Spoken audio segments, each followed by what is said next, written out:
I gotta get myself a little more faith, a little more love. I'm your host, Christa Biegler, and I'm going to guess we have at least one thing in common, that we're both in pursuit of a less stressed life. On this show, I'll be interviewing experts and sharing clinical pearls from my years of practice to support high-performing, health-savvy women in pursuit of abundance and a less stressed life. One of my beliefs is that we always have options for getting the results we want, so let's see what's out there together.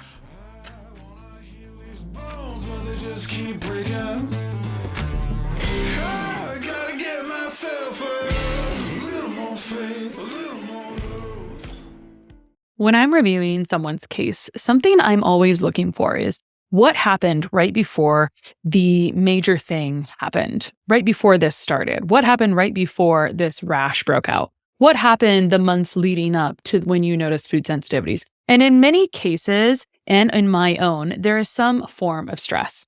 Now, if you listened to part 1 of my own health story, you heard me mention that stress was undoubtedly a catalyst before my own major health crisis in 2015 when I broke out in eczema all over my neck and my face.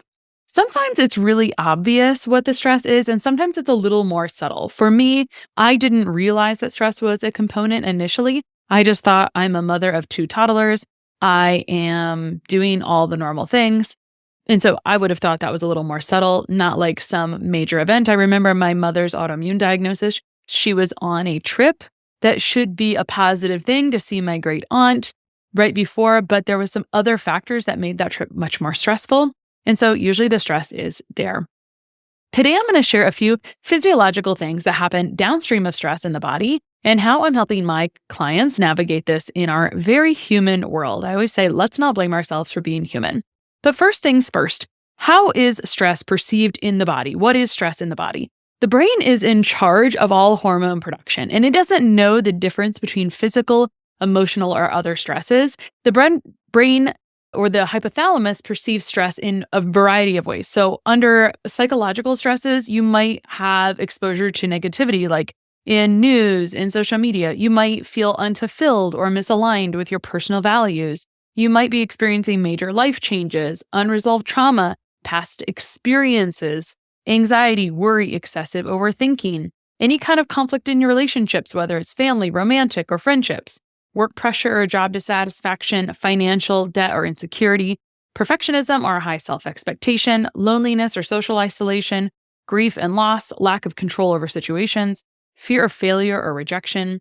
And how about physical stresses? That might include poor sleep quality or not getting enough sleep, overtraining or excessive exercise for your body, sedentary lifestyle, not moving enough or lack of movement, chronic pain or injury, sending these continuous loops to the brain, whether there's an active pain signal or not. Hormone imbalances like thyroid and adrenal dysfunction, environmental toxins like mold and other chemicals, poor posture or prolonged screen time, nutrient deficiencies or dehydration. And how about blood sugar stress? That would be like skipping meals or inconsistent meal patterns, right? Working through lunch, been there, done that, and then be starving a few hours later. Intaking a lot of processed carbs or refined sugars that stress how your body is able to process those. Lots of caffeine or alcohol, especially all at once. Late night eating affecting blood sugar, or reactive hypoglycemia like blood sugar crashes, which can often be related to how the adrenals are doing. And lastly, what about inflammatory stresses? This could be one of my most favorite ways that inflammation comes in, or interesting ways, is brain inflammation caused by head injury or toxins, chronic exposure to allergens like mold, dust, pollen, poor gut health like gut dysbiosis or imbalances, lots of frankenfoods like processed foods, artificial additives, things that the body is just not made to digest, food sensitivities or other intolerances, or just overall infections. Why stress is an issue? This is something that we all know, but sometimes we need reminders of. The simple way I like to think about stress is that it depletes nutrients. So nutrients are the workers for all the systems and all the processes in the body. They make enzyme processes, which makes everything work in the body. So stress in different ways uses up more energy and more nutrients. For example, increased cortisol dumps potassium, pressing on aldosterone depletes sodium, Magnesium is depleted under stress. And so there's many specific deficiencies that can come from stress. And these deficiencies and imbalances mean that systems in the body, whether it's gut, drainage, thyroid, adrenal, etc., are short-staffed, digestion. And then all of these processes and systems have to borrow from each other or just downregulate. They're like laying off people on the systems and will downregulate the least important processes. And so very often that's reproduction or other sex hormones. Like it's not the most important hormone that your body must produce, especially progesterone and testosterone, which support mood and muscle repair and libido, all things I hear people complain about quite often. So when systems are not working optimally, things just slow down that aren't even picked up by routine blood testing. So unfortunately, it's just education is the answer here to me because you're not going to see this stuff show up very regularly on testing. It's just that you're going to see yourself not feeling as well or have some interesting symptoms. So, for example, I talk about drainage and detoxification a lot with my clients with skin issues. And if the body doesn't have the raw materials or the workers to show up and perform drainage operations at that machine, then the entire system will just slow down. And that might look different on different people. It might look like on some people, low energy or brain fog or trouble focusing or sensitive skin or sensitivity to smells or hives or rashes or just being stiff in the morning or increased body odor. You name it. There's all kinds of symptoms that don't show up on blood tests. There are tons of messages that show up just long before any lab results would flag anything.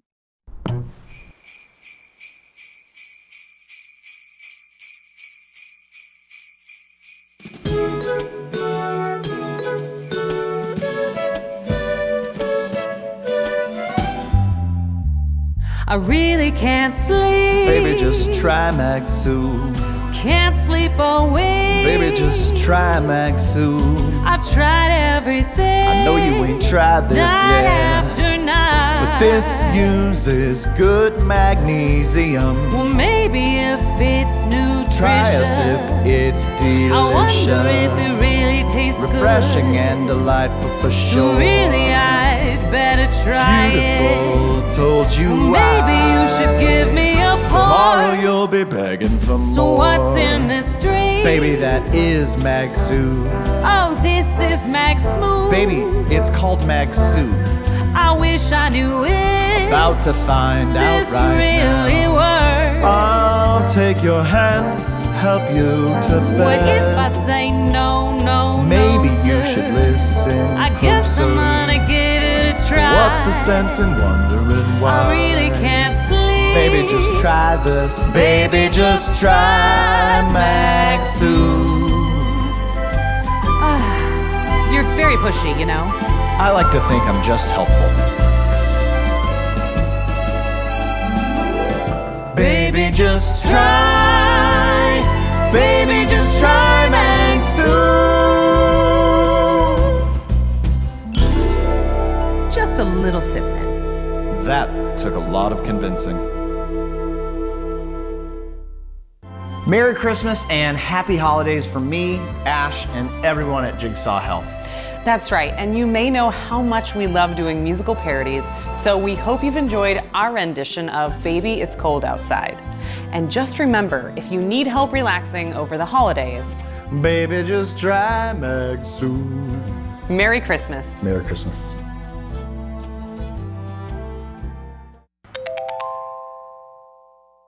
So the first way that stress impacts gut and skin is just depleted nutrients.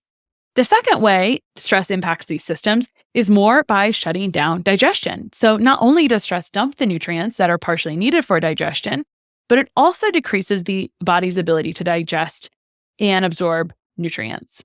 When the stress hormone cortisol increases or you're in fight or flight nervous system state, your body preferentially moves blood away from the abdomen and into the arms and legs so that you can respond and run from that threat, like running from the tiger. So the first thing that gets compromised is digestion, and especially stomach acid. Stomach acid is the first line of defense to the gut. So I would call this like the gate of the gut. And so stomach acid serves lots of purposes, from breaking down proteins to killing unwanted bacteria and other organisms that are coming in from the outside. I always have this joke that in college, kids could leave a pizza sitting out all night and then eat it and be quote unquote fine. You can thank stomach acid for that, because the stomach acid is bathing the pizza covered in bacteria from sitting out all night in stomach acid. So that way that bacteria doesn't go downstream and make itself at home. When stomach acid is depleted, which is most often pretty much always related to stress, the gate is wide open. That just means that these pathogenic organisms that would normally be killed in a bath of acid just head right on into the gate because the gate is wide open, and then they set up residence downstream.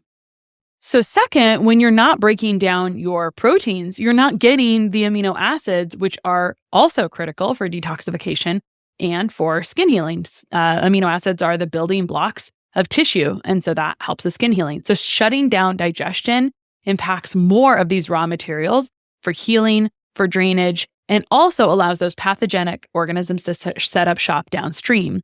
And then that becomes these gut imbalances that feed on your nutrients, so taking up more of your nutrition, which is going to cause slower healing, more exhaustion, loss of energy, maybe even sleep disturbances. And those organisms are going to give off their own waste. So you're going to have more trash that needs to be taken out. Sometimes that waste from these pathogens looks like rashes on the skin. And sometimes these organisms just impair all types of digestion, or they ferment foods, and that causes gas and bloating in irregular bowel movements. Third, stress suppresses immune function. So we've all experienced where we had this period of stress, like staying up late to study for a test in college, and then getting sick the next day. That's because stress is suppressing secretory IgA, or what I call immune system soldiers in the gut. This is the frontline defense of the immune system that protects our mucosal surfaces from infections and other substances by neutralizing viruses, bacteria, and other pathogens. So if you have low amounts of immune system soldiers because they've gone to battle for you, they've been depleted and you haven't repleted them, let me tell you how to replete them in a moment. This means you may get sick more often. It may mean that you're unable to fight off this inevitable exposure to pathogens, and it also allows low-grade organisms that can be a little more severe to just hang out in your gut and cause intermittent issues, maybe just having issues that show up every few weeks, or maybe causing some cramping or bloating or dumping. And these things can also play a role in skin rashes as well. Gut issues can relate very much to skin issues. So supporting these immune system soldiers is one, to quit depleting them under stress. Remember all those types of stresses I was talking about earlier. And other things that can help improve immune system soldiers include Saccharomyces boulardii, a type of spore-based probiotic, retinol, vitamin A, and immunoglobulins like colostrum or other bovine immune serum immunoglobulins.